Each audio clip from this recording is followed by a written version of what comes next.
ya. Iya, amin. Semoga juga sih. Amin, terima kasih. Baik Bapak, mohon maaf sebelumnya kalau saya mengganggu waktunya, mungkin Bapak mau istirahat atau ada kegiatan lain.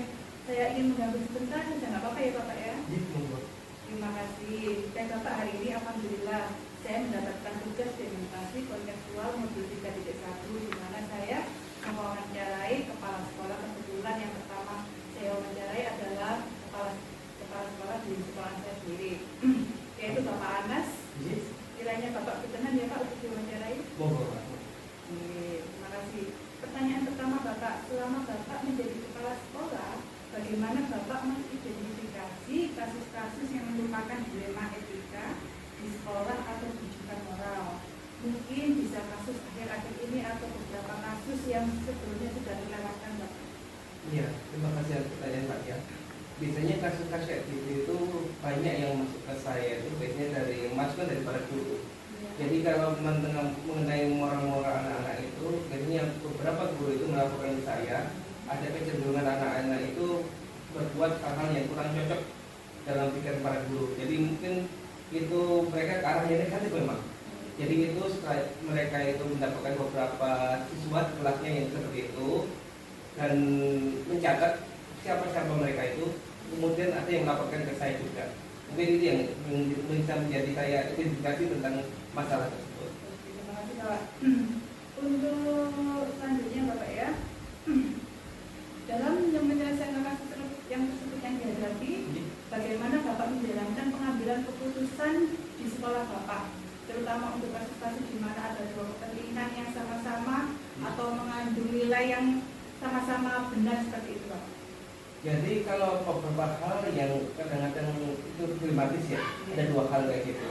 Jadi saya itu memang minta pertimbangan para guru juga. Apakah problem yang dihadapi anak-anak itu memang sumbernya dari anak-anak itu sendiri, ataukah dari faktor eksternal yang mereka terima? Jadi kadang-kadang kalau faktor eksternal yang mereka terima itu ya mau nggak mau kita panggil dari para orang tua juga. Kita cross check bagaimana dengan apa yang mereka terima di lingkungan, di rumahnya. Apakah memang hal itu timbul dari apa-apa yang mereka terima di lingkungan seperti itu. Jadi langkah-langkahnya kita telusuri dulu Pak ya, itu faktor internal apa eksternal. Betul. Kalau sudah eksternal baru kita memanggil orang tua begitu. Betul sekali. Oke, terima kasih Bapak. Jadi Bapak tetap memegang tadi ya seperti dari faktor internal dan eksternal. Kemudian hal-hal apa saja yang Bapak anggap efektif dalam pengambilan keputusan pada kasus dilema etika seperti tadi yang sudah dijelaskan oleh Bapak Anas.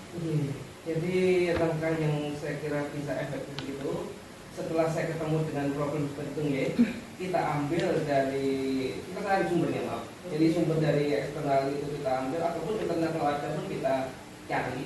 Jadi kalau itu sudah ketemu, misalnya dengan eksternal itu dengan ada yang di lingkungan ataupun dengan keluarga itu sendiri, nanti kalau sudah ketemu kita memang akan duduk bareng sama para orang tua ataupun yang kira-kira jadi sumber masalah dan mereka itu. Setelah itu setelah kita dapat berbareng dan kira-kira apa yang jadi sumber permasalahan dan kira-kira apa yang bisa menjadi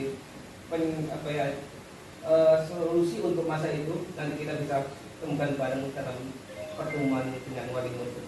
Ya, baik Bapak.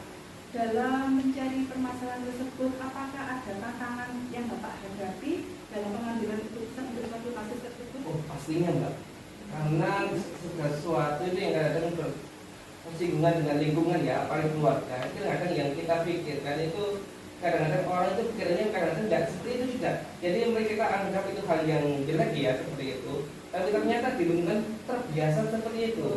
Jadi kadang-kadang itu yang jadi sumber kita itu kadang-kadang apa yang kita pikirkan itu hal baik kadang-kadang itu menjadi hal biasa di keluarga dan di lingkungan.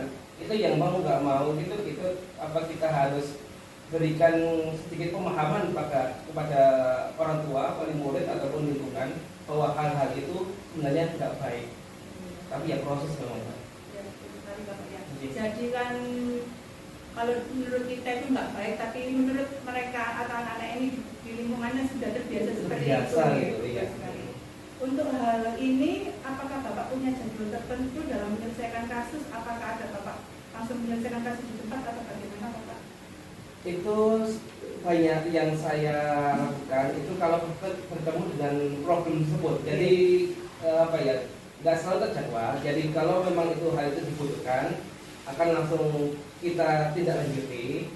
Dan kalau memang itu nggak ada gejolak di apapun itu, ya kita data saja. Seperti itu. Oke. Jadi kondisional nih Pak, Kondisional. ya, betul sekali. Pertanyaan selanjutnya yaitu faktor apa yang selama ini mempermudah atau membantu Bapak dalam mengambil keputusan dalam menyelesaikan kasus-kasus tersebut? Yang mempermudah saya dalam mengambil keputusan itu memang dari faktor rekan-rekan pengajar juga. Jadi segala sesuatu yang ada problem kita temukan, kita sebelumnya itu kita sharing bareng dengan mereka. Dan kalau mereka pun cocok dan sesuai dengan apa yang jadi pola pikir saya juga, itu kita bareng-bareng mencari mencari solusi dari problem itu. Jadi kalau kita sudah berjalan bareng, insya Allah itu nanti kita menghadapi pihak lain seperti wali murid atau kan jauh lebih mudah. Oke, jadi faktor yang mendukung yaitu tadi ya Pak, ya rekan kerja. Rekan kerja guru, betul, betul terutama sekali.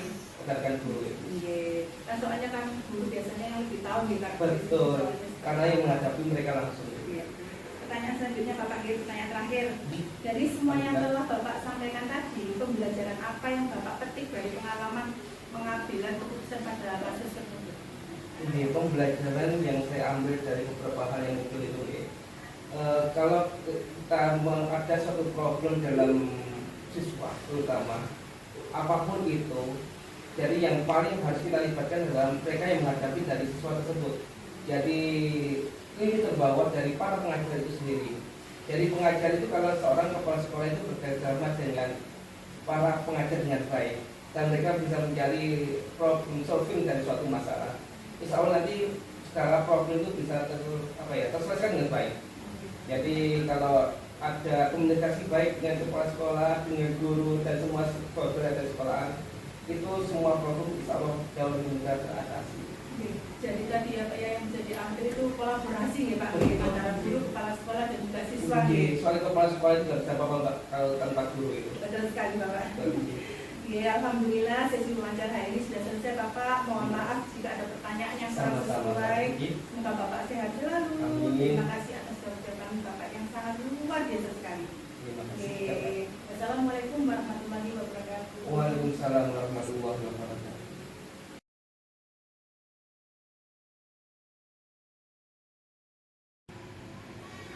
Assalamualaikum warahmatullahi wabarakatuh. Bersama saya Nusandra Dewi Lestari, CGP Angkatan 11 dari Kabupaten Gresik. Di sini saya akan melaksanakan tugas demonstrasi kontekstual modul 3.1. Saya akan mewawancarai kepala sekolah dari SD Alami. Assalamualaikum warahmatullahi wabarakatuh, Bapak. Waalaikumsalam warahmatullahi wabarakatuh. Iya, bagaimana kabarnya Bapak? Alhamdulillah baik. Alhamdulillah, Bapak dalam keadaan sehat. Baik Bapak, mohon maaf sebelumnya ya, saya mengganggu waktu Bapak. Mungkin Bapak mau istirahat atau ada acara yang lainnya. Sekali lagi saya mohon maaf sebelumnya nih Pak G. Apakah saya boleh melakukan wawancara Bapak? Monggo silakan. Monggo nggih. Alhamdulillah di sini saya akan mendapatkan tugas dalam modul 3.1 yaitu demonstrasi kontekstual, di mana tugas itu saya harus mewawancarai dua kepala sekolah Bapak. Yang pertama dari kepala sekolah saya sendiri, kemudian yang kedua saya memilih Pak Samsuri Haryanto MPD dari kepala sekolah SD Alami. Saya lanjutkan di Bapak G untuk pertanyaan pertama. Selama Bapak menjadi kepala sekolah, bagaimana Bapak mengidentifikasi kasus-kasus yang merupakan dilema etika di sekolah atau rujukan moral? Mungkin bisa kasus-kasus akhir ini atau kasus-kasus beberapa lama yang sudah lewat Bapak. Terima kasih Bu Saka untuk mengidentifikasi kasus-kasus yang mungkin menjadi dilema etika bagi seorang pemimpin pembelajaran. Kita mengidentifikasinya dengan cara mendata apa saja yang menjadi permasalahan di lembaga. Karena kebetulan kita di bawah yayasan, kita akan berkoordinasi kepada yayasan terkait hal-hal apa saja mungkin kejadian atau kasus yang mungkin bisa kita selesaikan yang berkaitan dengan lembaga. Karena dimanapun di lembaga ini, karena kita ada guru, ada siswa, dan ada yayasan, mungkin banyak isu-isu atau kasus yang mungkin harus kita selesaikan. Mungkin itu dalam ada dilema etika dan juga moral yang mungkin sebagai pimpinan itu akan ada. perkara. Oh gitu. Jadi sebelumnya didata dulu ya Pak, Iya, masalah yang ada di lembaga itu seperti apa saja gitu. Untuk pertanyaan selanjutnya Bapak, selama ini bagaimana Bapak menjalankan pengambilan keputusan di sekolah Bapak, terutama untuk kasus-kasus yang mana ada dua kepentingan yang sama-sama benar atau sama-sama mengambil nilai kebajikan yang sama-sama baik, seperti itu Bapak, bagaimana caranya? Terima kasih.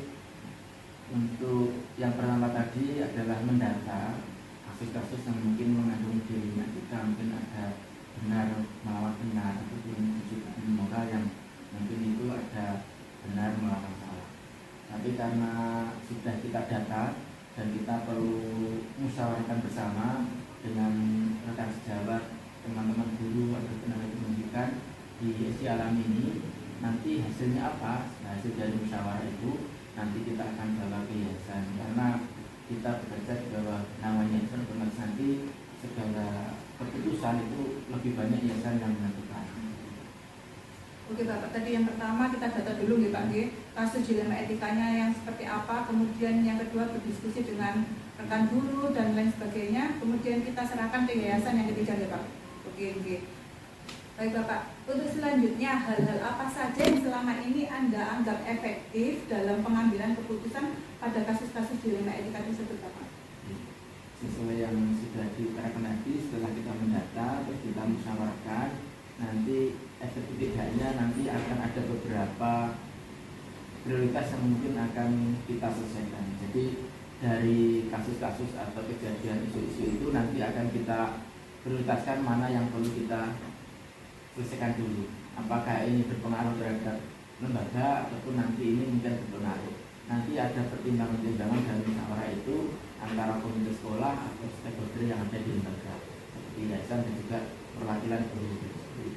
Jadi betul diprioritaskan dulu Pak ya, yang mana yang harus diselesaikan. Untuk selanjutnya Bapak, hal-hal apa saja yang selama ini barangkali menjadi tantangan Bapak dalam menyelesaikan sebuah kasus dilema etika? Tantangannya seperti apa saja?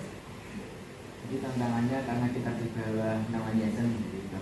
Jadi ada sebagian Bapak Ibu guru itu kan masih famili atau keluarga dari yayasan. Jadi nanti ketika kita menerapkan sebuah kebijakan, tentunya nanti dari rekan-rekan guru yang punya hubungan kekeluargaan itu nanti akan ada pro dan kontra di situ, dan itu nanti ketika kebijakan itu tidak sesuai dengan mereka, maka mereka akan membicarakan itu kepada yayasan karena mempunyai hubungan kekeluargaan. Dan itu menjadi dilema bagi kita ketika kita membuat suatu kebijakan yang pada dasarnya kebijakan itu adalah untuk kepentingan sekolah dan yayasan. Tadi berarti tantangannya itu karena ada hubungan kekeluargaan itu Bapak ya. Betul sekali. Untuk jadwal tertentu dalam menyelesaikan masalah, apakah ada jadwal tertentu ataukah ada menyelesaikan di tempat atau punya jadwal tersendiri Bapak untuk menyelesaikan kasus-kasus tersebut? Jadi seperti agennya yayasan, jadi setiap di lembaga kita itu setiap bulan itu mesti ada evaluasi. Dari evaluasi itu nanti kita akan punya data terkait dengan isu-isu atau permasalahan yang mungkin ada di lembaga. Dan setelah itu langkah kedua tadi adalah kita pilih mana yang menjadi prioritas permasalahan itu, mana yang masih dalam bukan skala prioritas. Dari prioritas itu nanti kita akan musyawarahkan dengan stakeholder yang ada, dengan yayasan, dengan paguyuban atau komite sekolah, dan juga dengan tenaga pendidikan. Ketika sudah ada nanti akan kita plotkan, kita sampaikan apa sih yang menjadi kendala, apa menjadi kebijakan kita untuk menyelesaikan permasalahan tersebut. Dan tentunya dari setiap bulan itu akan ada suatu solusi yang bisa diambil untuk memecahkan masalah yang ada. Iya, jadi setiap bulan diadakan evaluasi. Untuk selanjutnya Bapak, adakah seseorang atau faktor-faktor yang selama ini mempermudah atau membantu Bapak dalam pengambilan keputusan mengenai kasus-kasus yang terjadi? Sebenarnya kita di lembaga ini saya punya pimpinannya punya ada beberapa koordinator. Jadi koordinator itu biasanya juga membantu kepala sekolah bagaimana bisa mengidentifikasi dan juga memberikan solusi, karena sebagai pimpinan juga perlu komunikasi dengan stakeholder yang terkait. Jadi ketika koordinator ada masukan seperti ini nanti akan kita berlanjut ketika rapat evaluasi tahunan. Jadi faktor yang mendukung itu yaitu tadi Pak ya, kolaborasi, koordinasi. Oke. Untuk selanjutnya Bapak, pertanyaan terakhir ya. Dari semua hal yang telah Bapak sampaikan tadi, pembelajaran apa yang dapat Bapak petik dari pengalaman pengambilan keputusan pada kasus dilema etika? Terima kasih. Jadi ada beberapa hikmah yang bisa kita ambil. Yang pertama bahwa di lembaga ini sebagai pimpinan tentunya menghadapi berbagai permasalahan. Dalam itu mungkin ada dilema etika, ada dilema yang lain. Tentunya di dalam permasalahan itu ada evaluasi yang bisa kita laksanakan setiap bulannya. Tentunya dari data yang masuk, permasalahan apa yang kita petakan itu nanti kita bawa ke rapat evaluasi, dan tentunya akan di dalam rapat itu musyawarah itu ada beberapa solusi yang dalam solusi itu nanti kita ada nilai kolaborasi di situ. Tentunya kita ada komunikasi dan koordinasi dengan yayasan sebagai pimpinan kita ketika menjalankan tugas kita di sekolah. Oh iya Bapak, jadi ada kolaborasi, koordinasi sehingga nanti bisa mengambil keputusan di Bapak ini. Alhamdulillah sesi wawancara ini sudah selesai. Mohon maaf jika ada pertanyaan yang kurang sesuai. Semoga Bapak sehat selalu. Terima kasih atas jawaban dari Bapak yang sangat luar biasa sekali. Saya akhiri Bapak. Wassalamualaikum warahmatullahi wabarakatuh.